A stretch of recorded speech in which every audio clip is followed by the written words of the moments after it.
Quantas vezes você já tentou controlar o que você sente? Segurar a raiva, não chorar na hora errada, não ter uma crise de riso, não sentir ansiedade perante uma apresentação importante. Quantas vezes funcionou de verdade? No vídeo de hoje eu vou te contar, o problema pode não ser você, mas a estratégia que você está adotando. Eu sou a Sheila Menegari, bem-vinda ao meu canal. Eu sou psicóloga Gestalt terapeuta e essa é uma das situações que eu mais recebo na clínica e já começo quebrando expectativa logo de cara. Porque a maioria das pessoas chega querendo aprender a controlar as emoções. E a primeira coisa que eu faço é desfazer essa expectativa. Não é maldade minha, tá? E você vai entender por quê. Fica comigo até o final que você vai entender e vai me dar razão. Então, vamos começar falando sobre o mito desse controle emocional. Isso que eu vou te falar agora, gente, é muito importante, porque é em torno disso que a coisa degringola. Diga se você nunca ouviu alguém dizendo que o fulano é muito equilibrado, ele é mais racional, ele consegue controlar melhor as suas emoções.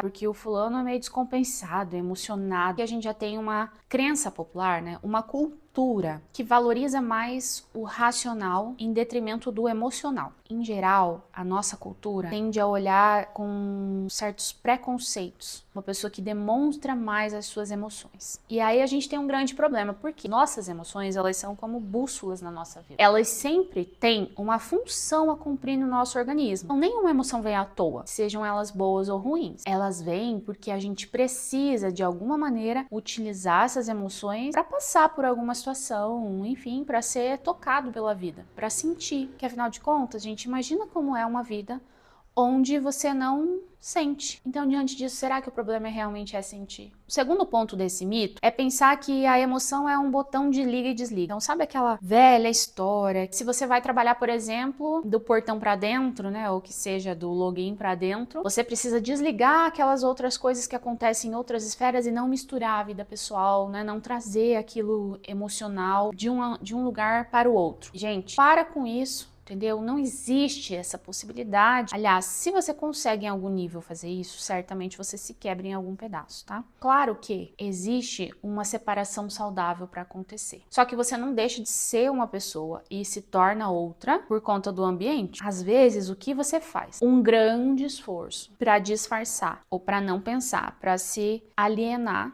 de coisas que estão acontecendo em outras esferas da sua vida. E um lugar de onde vem esse mito é essa nossa cultura que valoriza muito a produtividade, que coloca a nossa existência como algo a serviço, precisa ser útil, né? Então, se uma emoção atrapalha a produtividade, logo ela é inútil. E isso levanta uma série de problemas que não correspondem ao nosso funcionamento, não corresponde à natureza humana. Ponto. É mole ou não é? Querem enfiar a goela abaixo, uma coisa que a gente nem percebe que tá engolindo, mas tá, ó.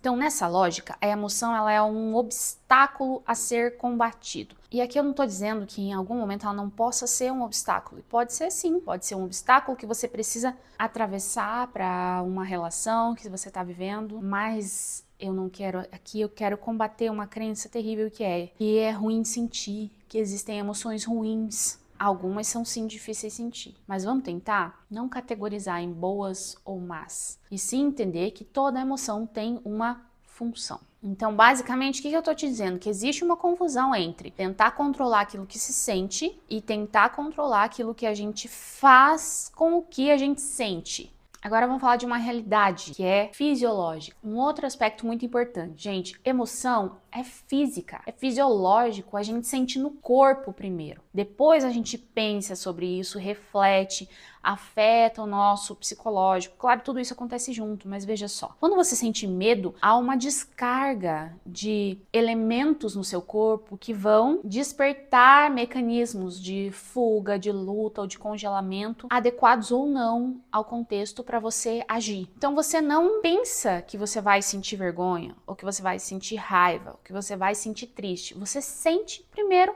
e pronto, acabou. E esse sentir é sentir fisicamente mesmo. Então, como controlar algo que o nosso corpo faz sozinho, sem eu precisar inserir nenhum comando para isso, sem eu precisar pensar sobre? E aqui, meus amigos, a questão é a seguinte: a emoção não pede licença. Ela fala assim, dá licença, cheguei. Cheguei o quê?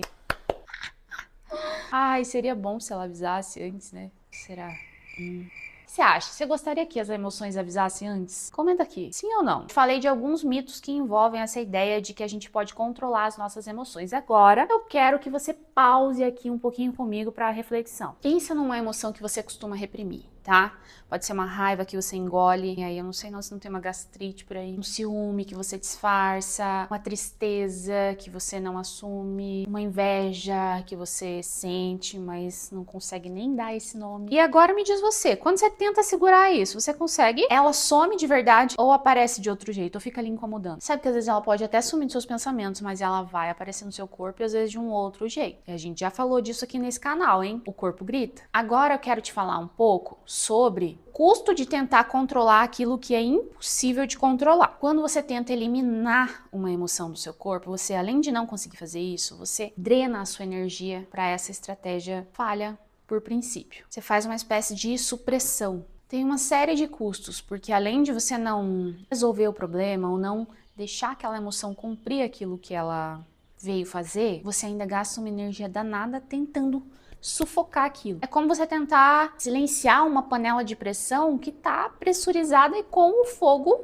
aceso. E aí, gente, isso que acontece que às vezes estoura com uma coisinha pequena, porque a gente vai virando um vulcão, né? Quando você tenta controlar, você tenta suprimir aquilo que você sente, você não consegue dar nome para aquilo, não para olhar um pouquinho de onde tá vindo, o que que faz você sentir desse jeito ou de outro. Você só quer suprimir, vai entrar em erupção. E às vezes o seu corpo vai começar a sintomatizar, ou seja, vai produzir sintomas para fazer com que você olhe de outra forma, né? É o corpo encontrando um jeito de eliminar aquela pressão, de deixar aquela emoção cumprir sua função e ir. Agora tem um outro aspecto que eu queria trazer também, que é quando você usa tanto dessa estratégia, chega um momento que você fica dessensibilizado. Parece que você realmente não sente mais, as coisas não te afetam. Parece que é uma pessoa bem controlada emocionalmente. Mas qual é o custo também, né, de uma vida onde você não consegue sentir as coisas? Porque isso não vai acontecer só com a raiva, com a tristeza.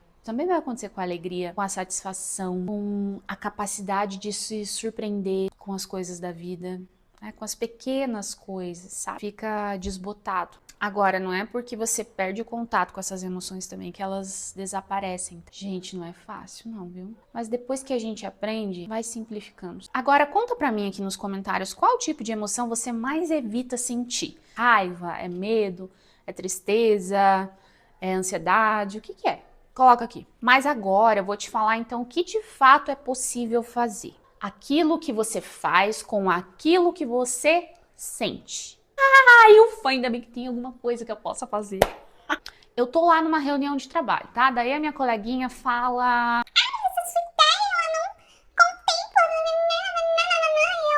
E eu, que já, né, ela não tem tanta facilidade, às vezes, em aceitar uma crítica, eu já fico assim, ó.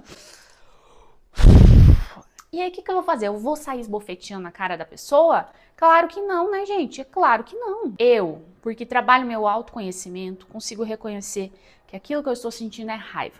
Inclusive, esse exemplo que eu tô dando pra vocês, tá? Foi algo que eu já vivi muito quando eu era uma pessoa que segurava muito a raiva. Então, isso acontecia comigo no trabalho. Aí eu fui percebendo que era raiva aquilo que eu sentia. Mas por que raiva? Eu interpretava e não era necessariamente a realidade. Eu interpretava como uma crítica pessoal. Então, se alguém fizesse uma pergunta... Ai, tá botando em dúvida. Ou se alguém trouxesse uma ideia que era diferente... Ai, meu Deus, a ideia dela é melhor. Sendo que às vezes era mesmo, entendeu? A ideia dela era melhor, da outra pessoa. E a questão era justamente assim, então, aonde batia em mim? Entende? Porque o que naquela situação me gerava raiva?